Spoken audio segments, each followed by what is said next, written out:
I'm Matt Reynolds, and this is my podcast.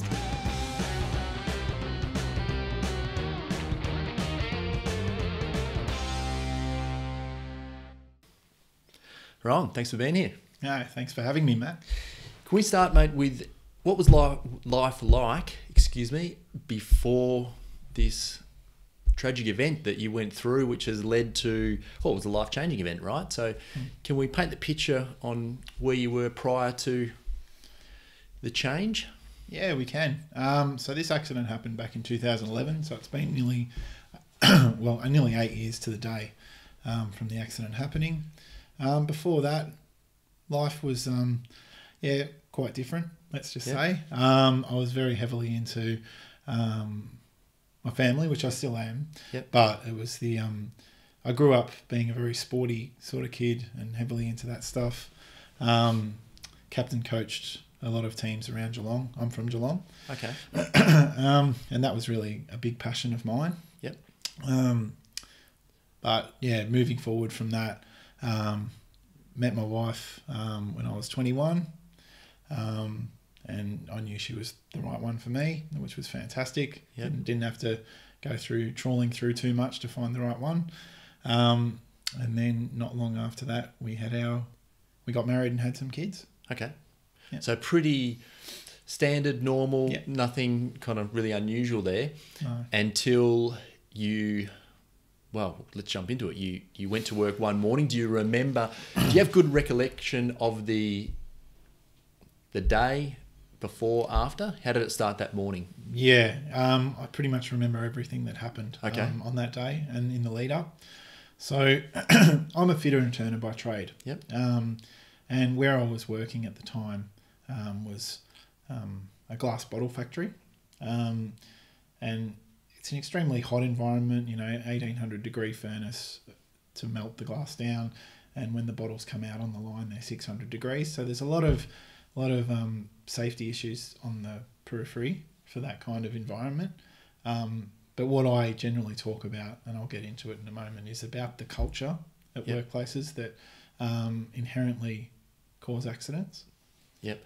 So it was a very, very high risk environment that you're working in, right? Yes. What was tell us about the culture. What was it like to be in the place, to work in the place? What were your, fellow workers, how were they thinking at the time? Yeah, okay. So the task we had to do, so we worked in pairs to do these jobs that we had to do. And it was basically like a preventative maintenance type job on the machine to work your way along the machine and change out parts as they needed to be done. Yeah. So just for people who aren't familiar with the process, you've got you heat up glass in some sort of furnace, I'm assuming, Yep. and then it comes down like a conveyor belt and gets moulded into bottles. Is that right? Yeah, that's correct. Okay. So to put it into more clarity, a forming machine has what they have is the machine that I was working on at the time had the capability of producing about 40 bottles about every 6 seconds.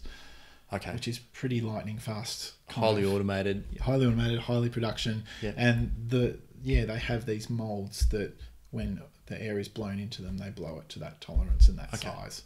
Just basically. And you were being a fitter and turner, you were doing maintenance work on this machinery, this line? Yes. So at this company, even though I was qualified as a fitter and turner, I was working there predominantly as an operator. Right, yep. And one of our roles, was to keep the machine running so production could keep going as best as possible. Yeah. So you went to work, it was a normal day. Yep. What happened? What went wrong? Okay. Well, a range of issues probably in the lead up have led to this. So I'll talk about the accident itself. Yes. So what I was doing, I was working at the front of the machine. I'd followed all the procedures that were in place, the safety procedures. Yeah. And I'd done this task before. I wasn't new to it, but then I don't think I'd done it so many times that I'd built up a complacency or anything that can happen from time to time, doing a job repetitively over and over again. So, I definitely didn't cut any corners or do anything abstract. We had a guard that sat up in front of us before we would do this job, and the company's motive was that the shirts and all the clothing that we had, the PPE, was sufficient to not catch fire or to prevent, you know, you being able to do your job, even with 600-degree heat very close to you. So in the process, unfortunately, while I was leaning over to change out a part, so the machine stopped at this point? No, so the machine, the area of the machine that you're working on has stopped. Yes. So you can stop it in sections, segments, okay, yep. and then they would still have other bottles still being produced while you're working on a section. Okay. So that was the way it was done. Yep. This is a 110-year-old company who would say about not having a fatality to this point and not, you know, thinking that anything was inherently wrong with the way they were doing things. Okay. Because I suppose built up a bit of complacency on that. From an overall mentality, culture perspective, they'd sort of fallen into that. It won't happen to us. Maybe everything will be right. We've always done it this way. All those cliche things that we run in our mind 100%. Every time we think about doing something that's not quite 100% right. Yeah, that would be very true. The she'll be right attitude is definitely present. But the things they probably weren't counting on over the time are that as production is required to make more bottles to make more money, then there's speed upgrades that happen to the machine. So potentially 110 years ago, they might have made 40 bottles every 20 seconds, and it would be slower and it would be less risk mitigated to it. So the machinery is that old? Yes. It's 110 years old, and they've just sped it up. I'm assuming they must have changed parts, bolts it on, speed up items, whatever you want to call them. All the machines looked fairly old. Of course, I don't know the absolute history on the factory, so I couldn't speculate whether those machines were there 110 years ago exactly the same. But the process has remained the same, I believe. Over that whole period. Yep. Okay. So it's meant to be fire resistant clothing. Yes. But it clearly wasn't, because you just said before you caught fire personally. Yes. And is that on the whereabouts on your... So I was on my front. Okay. So I was just at my front here. So what had unfortunately gone wrong is that we had a clothing manufacturer who washed our clothes, and it had come back to our locker probably about 5 days post our shift. Okay. And it was just normal to just grab your clothing out of your locker, start of a shift, and go ahead and go and do your job. Yeah. So the company laundered all your protective stuff? Well, a company that worked separately to the company, so a clothing manufacturer, as opposed to the actual... Okay, so they contracted someone to do the laundry. Got it. Okay. Yes, correct. And this company, had, I suppose, changed their detergent at some point that they were using in this... In the washing process? Yeah, so it was determined that that was one of the major contributing factors to why it lowered its rating, its resistance. So the detergent affected the clothing? Yes. And then obviously, I'm going to say obviously, maybe it was just the first time, but if they'd done that for a period of time, I'm thinking that it breaks down the clothing over time. Is that... Yeah, that sounds reasonable. Yep. I think that they always had a longevity, like a certain period of time that they have to change the clothing anyway over a period of time. Oh, it makes sense. But I think this just expedited the process because it was not necessarily the same detergent that had been used before. Okay. And whether they were aware or not, I can't, again. You're not sure, yeah. I can't be sure. Understand. So you've leant over. Yep. Where did you feel it first? Well, I saw it straight away because I had a cotton shirt underneath my my fire resistant shirt. Yeah. And once that caught fire, I didn't overly panic at first. I know that sounds crazy, but we knew that we had high pressure water hoses all throughout the factory. Yes. And that was the first thing I tried. I grabbed the high pressure hose from directly above my head and tried to put myself out. Yep. And there was unfortunately nothing in the hose. So that safety system didn't function? No. So the reason there was nothing in that hose centres around what I call risk normalization, essentially. Yes. So to break that down in terms of, I know it's a bit of a management-y type term, but I like to use this model, and I'll talk about it later if you will, the ABC model of safety. Yes. Where there's a behaviour and there's an activator that something drives that behaviour and then a consequence attached to it, whether it's positive or negative. Yes. So inherently, somewhere along the line, we all do an activity, and whether we're cutting a corner or doing something like that, if we get a positive consequence out of it or no negative, then it just continues to perpetuate and becomes normal. So what had happened in my case is the reason the water was turned off is that a contract plumber had come in with an apprentice to do a job, and that was on the level below, but me especially, wasn't aware that they were doing this job. So if they were going to be doing that job and there's no water in the lines, then there would be no production running at that time. So the fact of miscommunication and the opportunity for that to happen has led us down to this situation where I could have been put out within a second or two, but there was no water, and then we carry on. So it's 2 levels of safety that it's failed at this point in time for various reasons. Yeah. Was there only those 2 layers? I mean, that sounds pretty safe to me, if they don't both fail, obviously, clearly at the same time. Yes. Was there anything else that was, any other layers in there? Not so much layers, I suppose. So the next bit I'll talk about is that I was trying to rip my shirt off with the Kevlar gloves that we were given. Yeah. And within about 8 seconds, I couldn't hold on to the shirt anymore. It was too hot for me to try and grip it off. Even through the gloves? Even through the gloves. So it had worn through some parts of the gloves. So this detergent, is it the detergent that's flammable, or is it the detergent that is breaking down the clothing? It's breaking down the Proban integration in the clothing, yes. Okay, so it's not, because I'm just thinking if it starts at the front and the actual detergent was flammable, then it would spread very quickly all over you. Did that happen, or was it concentrated to the front? No, it spread fairly quickly. I mean, look, in total, I was on fire for probably about 3/4 of a minute. Yeah, well, a long time to be on fire. Yeah. Yeah, and how it got to that process was that a whole heap of people ran over to try and help me. Yeah. And they were first aid qualified. And this is where I also talk about the need for like real practical type training in first aid, as opposed to anything that's just complying or meeting conformance, because it's for the health of the person who thinks they're qualified as being a first aider and then panics and goes into shock and doesn't know what to do. And then they've got all the mental anguish going forward that I was meant to be able to help and I couldn't. Yeah. So these guys literally all froze and didn't know what to do and weren't able to help me. So you couldn't take your shirt off, it's on fire. Yep. They couldn't help you. Nope.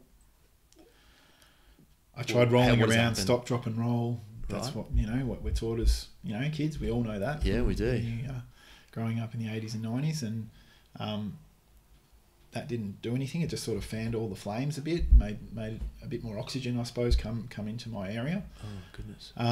So it's gone over half a minute, and the only way I was able to get put out at the 3/4 of a minute mark was a voice cried out, "Get down on your knees," and he had a fire extinguisher. Yep. And he was able to put me out with the fire extinguisher. So someone there had the foresight, the intelligence, I suppose the state of mind to be able to actually do that. Yep. And this is why I believe in the practical side of it too, because his way was the only way he was able to intervene, is that he'd gone in and rescued his mum, I'm told, from a burning house fire only 6 months prior to the accident. Oh, wow. So as horrible as that is for him, to have had to intervene into, desperate moments like that, I'm probably not here without his intervention. Yeah, so he did, under all those set of circumstances that went wrong, he did the right thing, which means that we're talking today in effect. Yeah. Okay. So he put you out. Yep. And then what happens? Okay. Are we talking extreme pain? Like where? Yeah, I'm glad you asked that. So adrenaline is insane. So I had that for a good chunk of probably 3 or 4 minutes.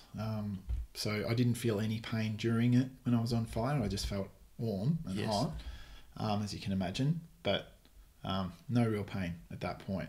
Okay. An ambulance was obviously notified. They took my clothes off.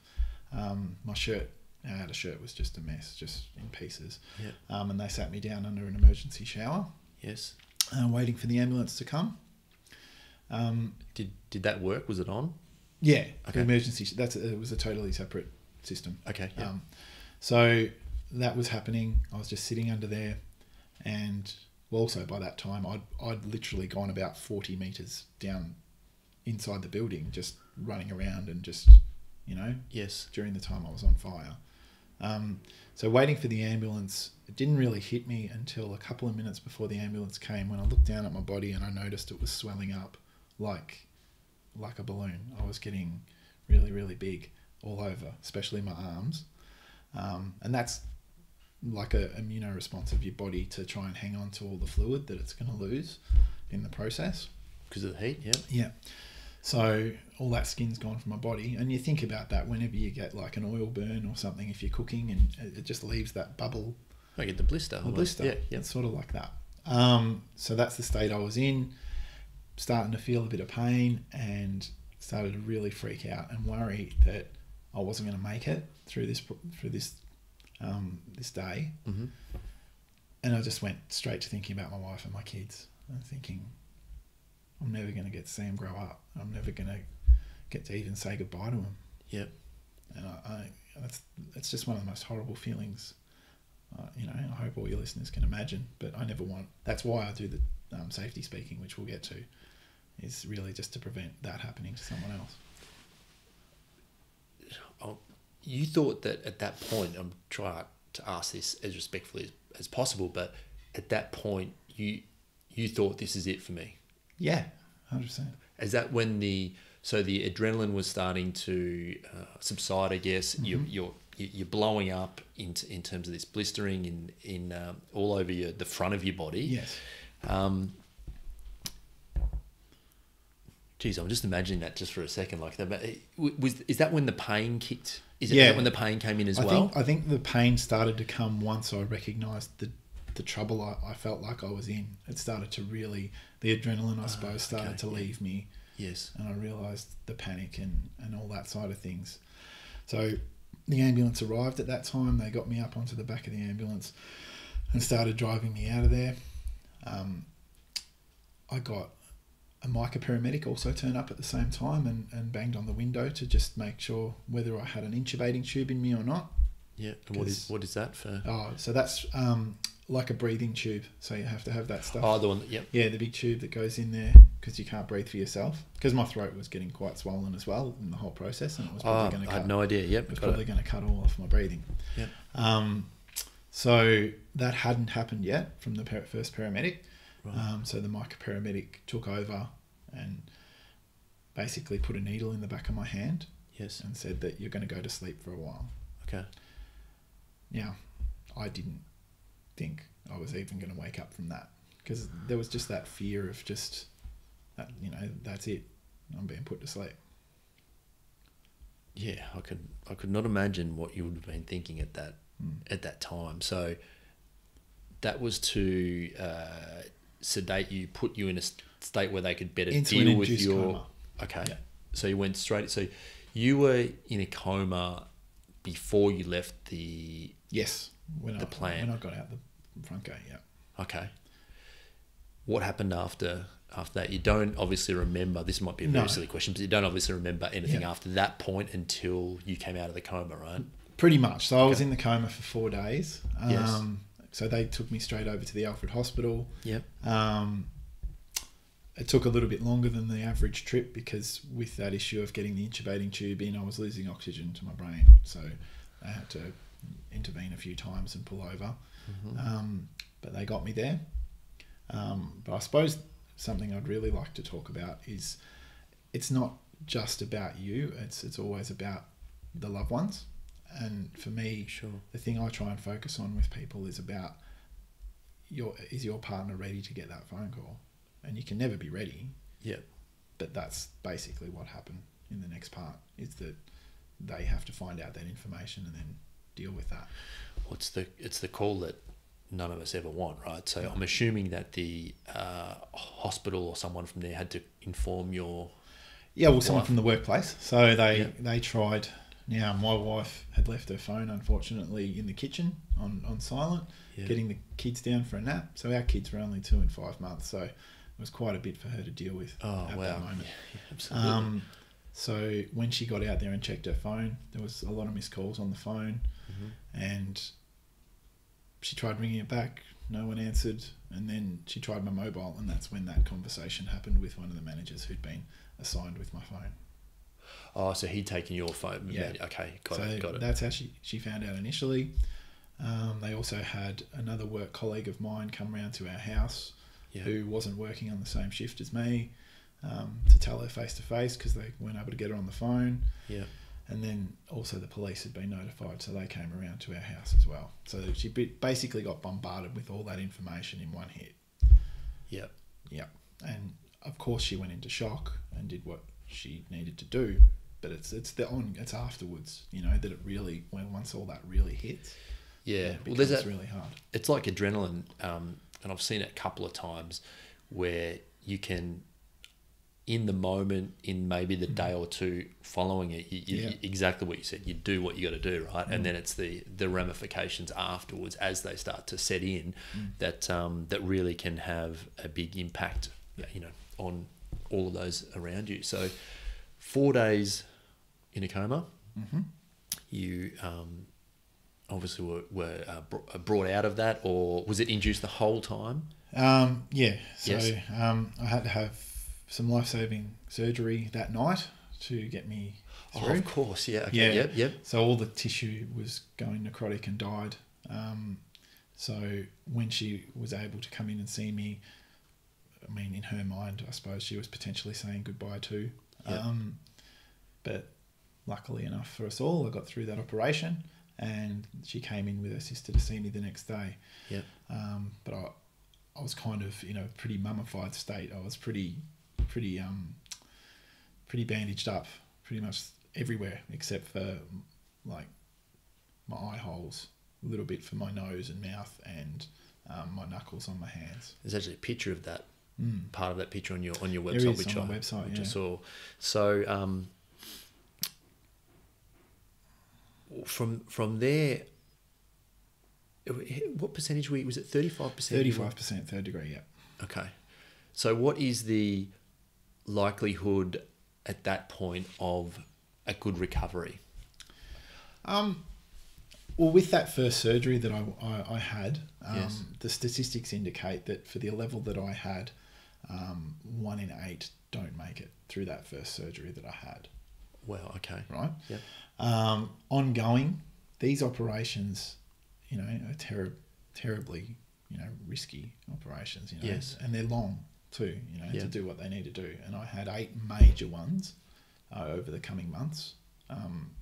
Okay, so it's a stage-by-stage thing, repairing the skin and repairing different areas according to, I guess, how severely they're burnt, right? That's right, and you have to have skin from areas as donor sites to take them. Yes. And they were my legs predominantly in the early stages. Once I couldn't have any of this surgery to put me back together until I was basically up on the ward in ICU. It was all about just, you know, getting me sort of, I suppose, fit enough or healthy enough to actually have these surgeries. Yeah. So that took a couple of weeks before I got up onto the ward to be able to start having any surgeries.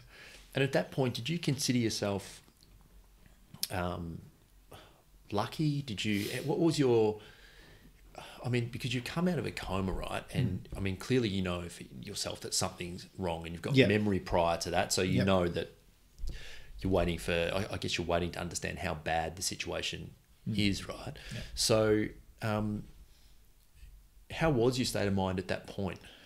I think you go through stages. So I still, even initially, like really, really early on, was ignorant to the health issues that I was in. I really thought that I was going to recover from this, you know, fairly quickly.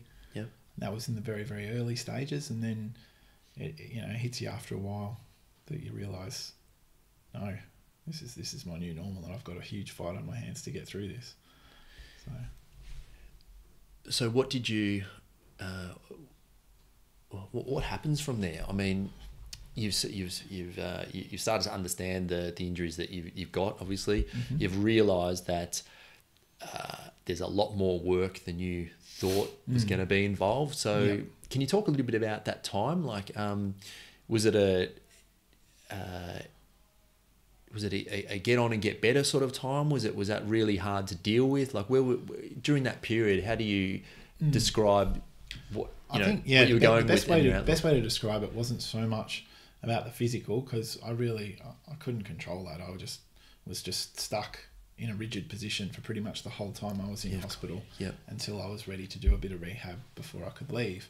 It was more the mental side of it, I suppose. Once it hit me that this is really as bad as it is, and I think it comes also from seeing other people in the ward as well who are even in a far more burnt state than me, and you're all around each other.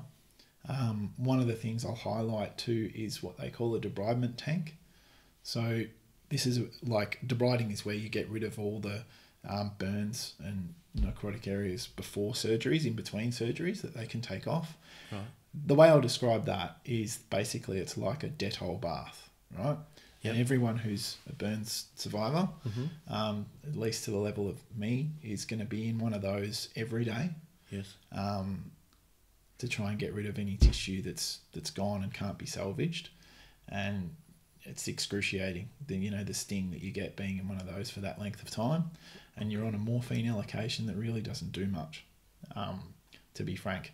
I suppose the hardest thing I can describe, though, is not you being in there, but you being back in your bed some 10, 15 metres away from where they do it and hearing other people scream. Oh, my goodness. I couldn't imagine that. Knowing that you've got it. How often did you have to do it? Every day. Every day? Every day. Wow. Maybe they need some sort of like soundproofing. Or maybe moving it a little bit further away from the... I think so. Well, I'm not sure how it is now, but yeah. Well, that would mess with your mind quite a lot, right? Yeah.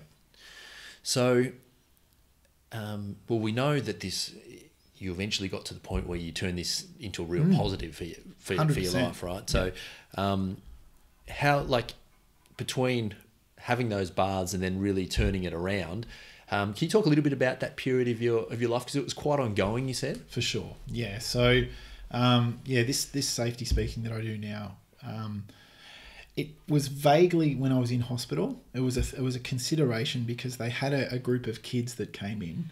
I wanted to ask about when you had first had the idea. Yeah. So the first idea with it came when I was laid up in my hospital bed, isolated, from people for, was one of the hardest things in hospital. And when anyone, even kids you didn't even know, came around to chat to you, you'd just latch onto it. Yeah. And they were from a company called PARTY, which but stands for Prevent Alcohol Related Trauma in Youth. Now, obviously, there's no alcohol relation to my accident, but they asked me whether I'd just speak to them, for 10, 15 minutes about, what it's like to be in this situation. So they're bringing the kids in to be educated. When I say kids, I mean like 17-year-old, just to sort of show this is what can happen if you go down that path. Yep. Okay. Yep. Yeah. So that was good. It was something I thought that if I ever got through all of this and was in a mental state to do it, then I'd like to pursue speaking in front of people and making a difference. So you had that pretty early on. But it sort of evaporated when for quite a while there. I had a lot of mental stuff going on for a good probably 18 months, where I just, through whatever reason, talking about how I didn't really have anything so much to blame myself with for the accident. I felt like, certain things have let me down in this process. So it wasn't, in some ways that was mentally harder for me to accept my new normal of life. Yep. I can talk a little bit about how everything grabbed me during that time, like Black Dog and depression and stuff like that, pretty much, because when you realise that you get home from hospital after 3 months and you're just not the same as you were. You're not the same dad. You're more irritable. Everything gets blown out of proportion in your own mind. And one of your kids, who was 5 months, is now 8 months old, right? 3 months later. Yeah. So they're almost, I mean, their life is almost doubled in length, right? That's when you right. haven't been there. So they've Yep. gone through huge changes as well, which is Yep. hard enough, speaking from experience, from a Yep. family not going through a crisis like this. So Yep. I could imagine there's you go home a different person, you got to learn to fit back in, right? Yeah, 100%. Yeah, that's how it was. Like they'd be going through all their, changes and milestones and things like that, and you just feel like you're missing so much. Like you just, it's not like it was before. And I kind of, I suppose, with the younger one, like you're saying, I missed that a bit more because I didn't get to do that so much with, Zoe was 2 when it all happened. So that's a little different from that perspective. But what I'd also talk about too is the night terrors and stuff, I suppose, that I can touch on with you. That you do, especially in my case, I got taken back to that moment in my sleep regularly, like multiple times a night. No, well, multiple nights. Yeah, right. Okay. And it would be a case of, I'd wake up screaming, and basically we had to separate the beds for a while. I couldn't stay in the same bed as my partner, as my wife. Yeah. And as you'll know, that'll take a toll, on a relationship for a while. So things like that make it really, really, hard to see a light at the end of the tunnel, I suppose, for a good chunk of time. What essentially, I talk about what got me out of it. I did get some help. I saw a psychiatrist who had a few things in place that kind of really helped me. Mm-hmm. Initially, I wasn't so sure. I saw an image of a man on fire at my first session with him. Just an image that he put up on the screen. I suppose it's like exposure therapy sort of thing. Okay. And that wasn't that easy to take. But then from there on, we started to progress and get over my little aversion to fire that I had. Yeah. And going forward, even though I had, thoughts of how things were going to pan out, and I wasn't going to be there, for the girls because I was just too much of a burden. Mm-hmm. I definitely had those thoughts. Probably the thing that got me out of it was realising that on the day of my accident, I didn't play a big part in nearly not being there for them anymore. So basically it was me deciding, who am I to volunteer to end it all and not be there for them. Okay. And it's the best decision I ever made. So it was that thought that got you... Yeah, just basically that epiphany was what really got me to get to a point of getting through a range of depressive issues that I was going through. And how much, was there a point, and at what point was it where you thought, okay, I can beat this? I'm sure that I don't know, you might still have some stuff you're dealing with now, but where you really felt that you were getting back on top of things? Was there a moment you started seeing someone? Did you have that thing, or was it very gradual? Yeah, it really sort of escalated a little bit from that moment when I realised, and I'd just finished a bout of another surgery, so I had to have my neck is my third neck basically now. I had to have a year on from my accident. Right. It had got quite scarred, yes. Keloid scarred, so it was very hard for me to move around. But the other part of it was that there was still a heap of hair follicles underneath. So where they've layered over the top. Yeah. Right. So if you've got hair that's trying to grow through a wall of scar tissue, it just was doing a U-turn and just basically growing underneath there. So it was really itchy, felt like there were bugs crawling around, and goodness. I couldn't cope with that. So they ended up cutting that out and cutting out another section of a full thickness donor site to put up there. Yeah. And that's the neck I still have to this day. And is that, I can still see you do have some marking underneath, mm-hmm. on your neck there. Is that a permanent thing now? Is that, you have to go through that again, do you know of, or you're not sure? Yeah, I can't do too much more with that. What initially was also trialled for me too was to have laser surgery to try and, lessen the scarring and things like that. Yeah. But that, from a post-traumatic stress, it's actually hot doing that. Yeah. I don't know whether you can imagine it, but if you're laying there and they're trying to, lessen your scarring and stuff like that at a surgeon's rooms, I just couldn't cope with that. It just made me feel like I was there again. It was too hot. So they're the kind of issues that I still have ongoing. But yeah.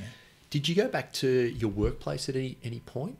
Well, I wasn't able to get back in a working capacity at all. Yes. There was one time I was able to visit them at the canteen. Yes. There, some of the guys who I'd worked with, and I was really, wanted to show them that I was doing okay, and I wanted to see how they were doing, whether they were doing okay. Yep.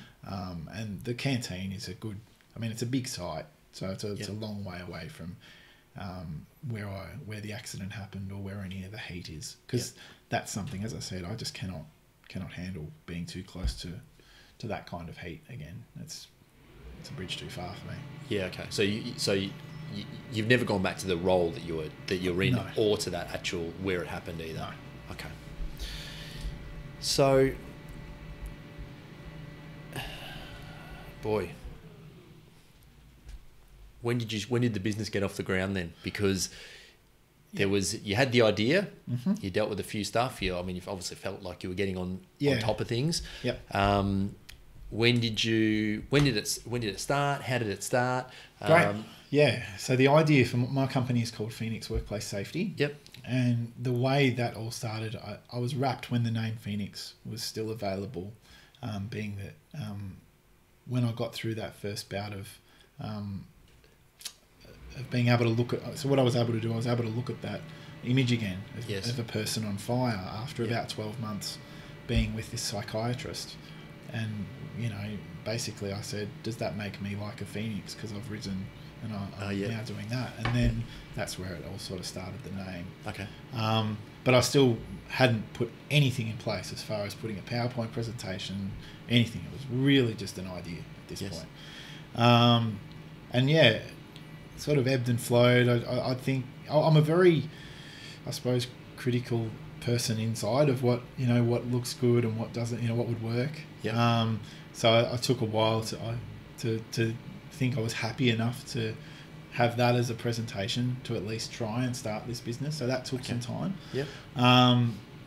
But during that process, I'm still going through workers' comp and all that stuff as well, and that's another battle as well to get through all that side of things after an accident. So that's important to note. Once all that was finalised, there was a little bit of relief, but then what came only a couple of months after that was a diagnosis for my partner. Yep. So she was diagnosed with a rare form of cancer, and all good now. She's doing really well. Like she's had that removed and been able to get on with life again, like a new normal type thing, where she's got less of her left lung because of it. Okay. How long was that after your accident? That was in 2015, so that's 4 years after my accident. So I was still going through the whole claim and workers' comp for about 3.5 years. Okay. Yeah. And the business sort of hadn't got rolling. It was still in the formative, just thought process. Okay. And but I had the presentation just sitting there that I thought, this could work. Yep. But it really wasn't until that happened to my wife. Yep. And her ability to just take that and hit the ground running and she wanted to get herself fit to raise awareness, for the cancer group, that became my inspiration to I've got to stop, get off my bum and actually, get going with my life too. I've got to make something of myself. So it was her in a lot of ways that motivated this next phase of your life. Next chapter. Yeah. Okay. Yeah. Sounds like you have an incredible wife. I do. I'm extremely lucky with that. Was her because you've both gone through significant things, right? Yep. So was her attitude towards the situation she was dealing with, was that motivation, inspiration for you? Like you really got a lot of energy out of that? Yeah, absolutely. And she'd always been, as hard as it must have been dealing with me during that time after my accident, she'd always been there as a great support to me. So when this happened with her, that's just, it just seemed, I wanted to do everything I could to try and make it right. Yep. And then going forward, make something of my business for our family. So you got the presentation together. Yep. Where did you go? Who was the first people that you probably your family were? Yeah, heard it a few times first, but when was the first presentation? Yeah, so the first people outside of that circle or anything like that had any influence on how I did it, because I've tried to evolve it over time. Yep. But the first group was a local TAFE. Oh yeah. So the Gordon down in Geelong. Yep. I gave it a run with them. I did many free ones before I even entertained the idea of asking for money. Yep. Yep. I think we're both on the same page there of the whole. I think it's a very good way to Yep. to start to get that experience, Yeah. because at the end of the day, you need a canvas, some grounds to prove yourself a little bit first, and Yep. and then you can deal with that kind of later on. So Yep. it obviously started to grow from there. Yep. No, the good thing about doing it for those places was that I would do it for health and safety reps for companies who were doing training and such. Okay. And then they were able to take the cards that I'd already had printed out back to a range of different businesses. So I found that was a really good avenue for me early days, of not just going to one business and then having one business see what I do and that's it. If I can talk in front of 20 people from 20 different organisations, then it opens the avenues. If they Message can go travels back further, yeah. Yes. Yeah, perfect. So you've now spoken for some pretty big companies, right? Yep. You sent me the list just this morning, or Yeah. a list of part of them. I was really quite impressed, actually. So I want to ask about your message, your philosophy now on safety. I want to spend quite a bit of time talking about that. But now looking back on, we're talking about that culture back at the bottle plant. Looking back now, how do you think about that time? Do you have a different perspective now on it? Yes. Yeah. Definitely. When you're inside it, you're very desensitized to, to what, and that, I think that is my big philosophy now too, where if you are able to objectively with fresh eyes look at something now that you're not in that position to, and that's another stream of my business that I've added to it, where I consult companies, go in on an hourly rate just like a standard consultant. Yes. And even if I've got no idea of the job they're doing, I'm able to step back and be a fresh set of eyes. And it's amazing how after this accident, like I thought my attitude towards safety was fairly good before the accident. Yep. But you just seem to see every hazard now. Yeah. Through going through this, because it's really ingrained in you, and you really think. It's funny, isn't it? Because we default to, I'm pretty safe. We all do that, right? Yep. And how do we really know, a lot of us, if we are acting in a safe and the best way possible, right? I mean, the reason I say that is because I don't think, there might be some people, but generally we don't walk around trying to be unsafe, put ourselves in danger. So we think we're really good, but we don't know we may not be as good as what we think we are, right? So that's it.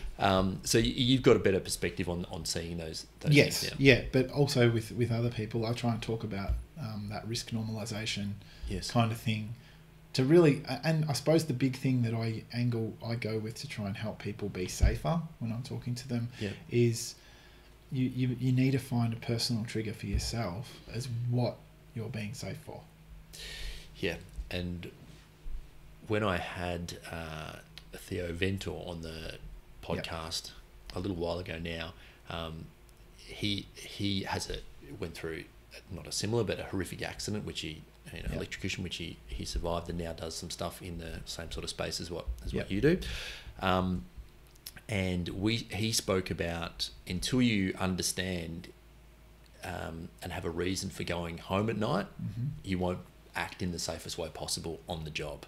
Yeah, which is exactly what you're saying, right? You need to understand the bigger picture and where this small task fits into the overall scheme of things, right? Yeah. Yeah, if you can help people find like a level of appreciation and gratitude in where they sit Yep. and realise that, especially in the country we live in Australia, how lucky we generally are. Yes. Then that will help too. Okay. So you've got to find. So is that? I'd imagine that would be pretty eye-opening for a lot of people that you speak to. Would that be? It is. Yeah. Right? It's very, very, very confronting what I do, and I don't, pull any punches Yes. with it all.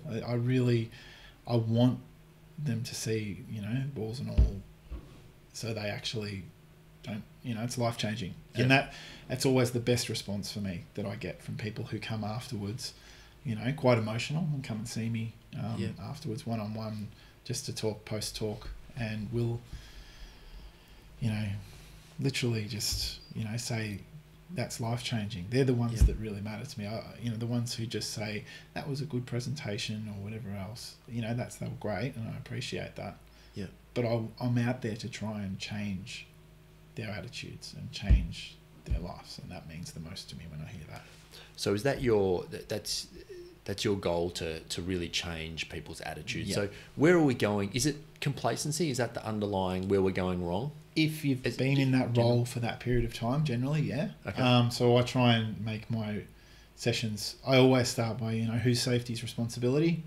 Yep. And everybody's responsibility. So I really want to get that interaction with everyone straight up. And then, it's all about, I forgot what the question was. The question was in terms of the your message your message is to change people's attitude on that, right? Yep. So yes. So in trying to change the attitudes, it's really, like we said, about finding a reason for them to have to change that attitude. And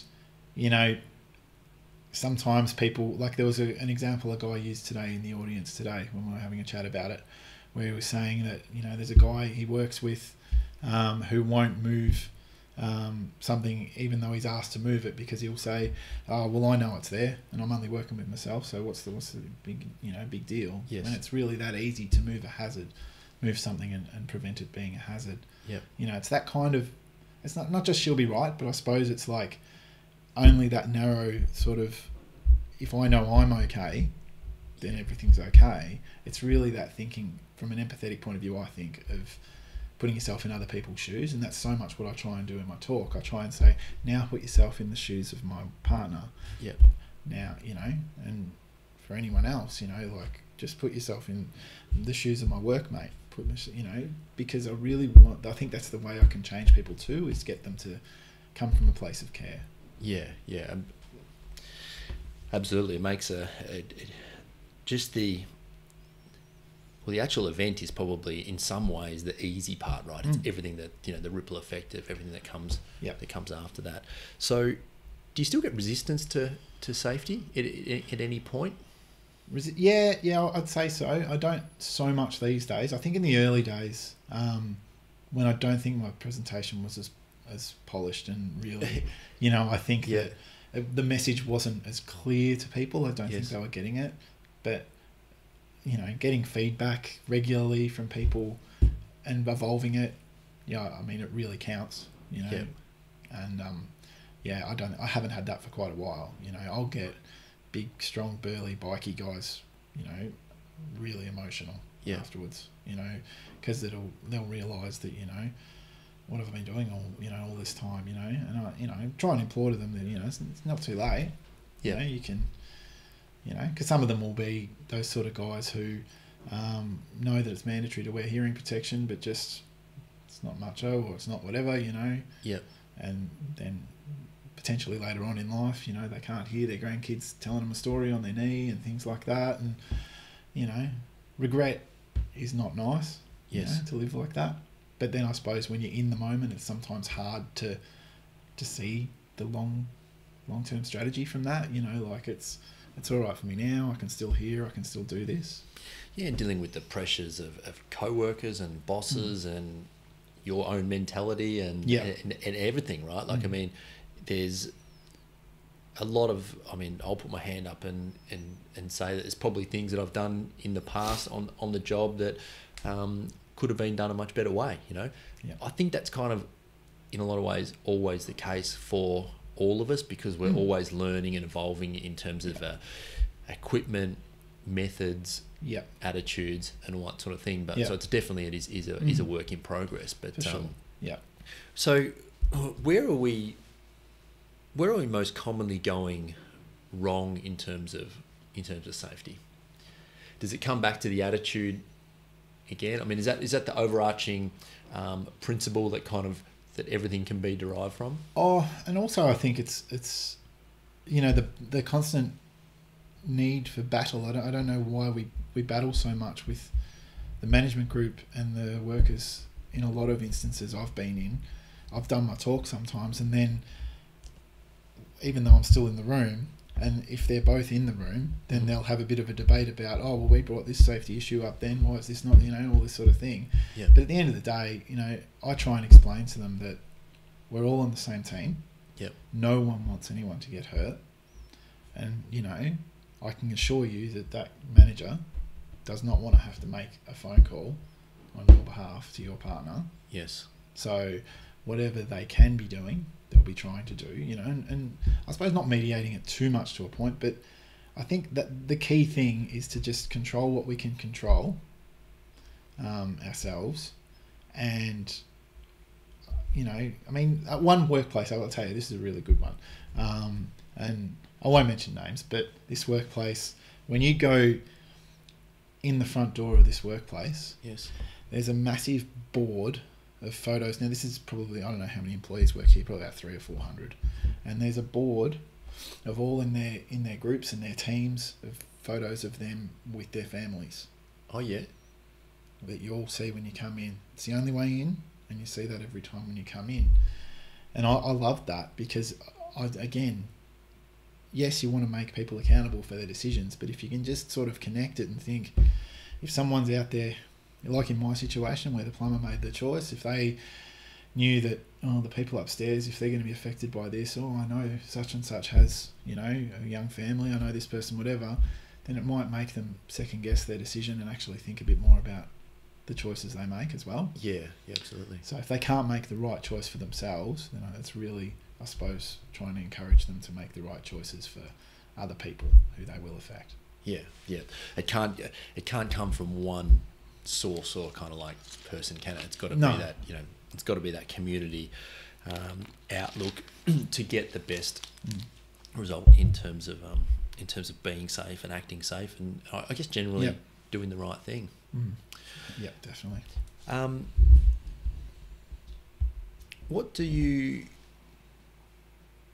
during your talks? Mm-hmm. If there's one thing that you want everyone to take away and just think about, do you have that in your mind? Is it one thing you're trying to shift? I think a good area that I try and work on is that when I get the brief from a client and I see what they're trying to, put forward as their big theme. Yeah. And today one of them was about not being too weak to speak. Okay. So if you see something in your culture, you might obviously not be doing it, but you see someone else doing something not right, and that I suppose the habit, and I would definitely say I was potentially guilty of that, and that's an area that I probably struggled and perpetuated the culture at that workplace originally.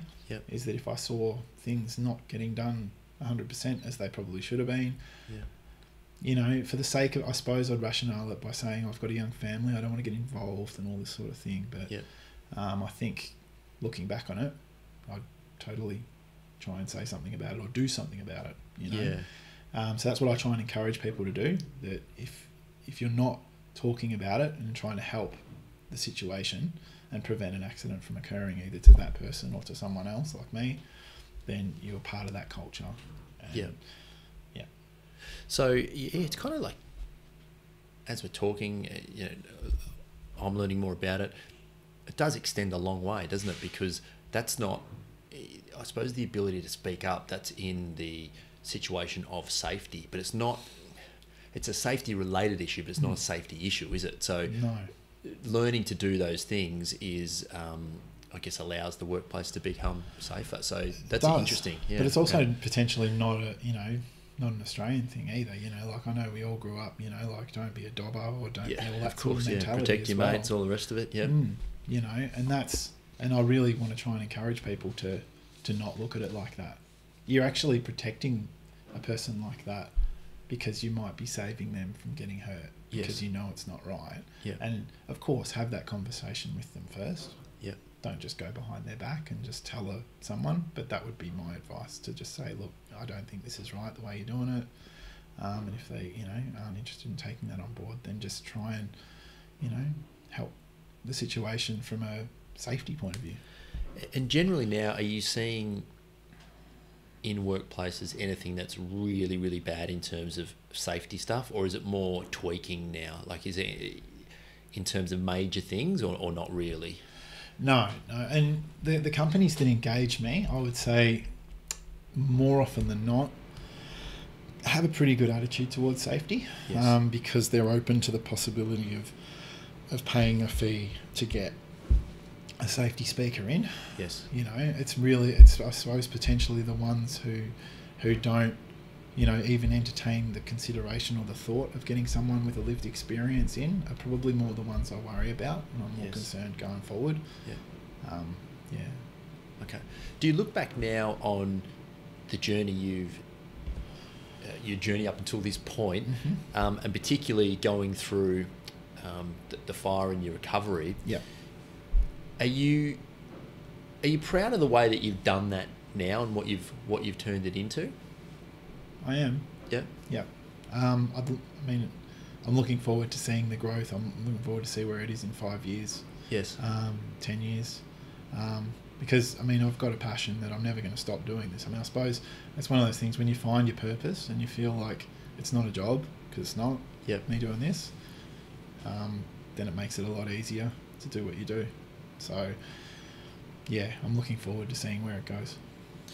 Awesome. No, I'm looking forward to seeing where it goes as well. I think that, look, the ability to take good or bad news and act upon it is 100%, from what I can figure out, a key component of being successful, healthy, happy, you know, having a good life in general. So that's really is such an important aspect. So I like hearing these stories and how you've done it and what you're doing. I think it's fantastic. We'll wrap up in a few moments. Rohan, is there anything you wanted to add to your thoughts on safety, where we're at? The ABC, did you want to back over that really quickly? Yeah, I can give you an example of that. Yeah, go for it.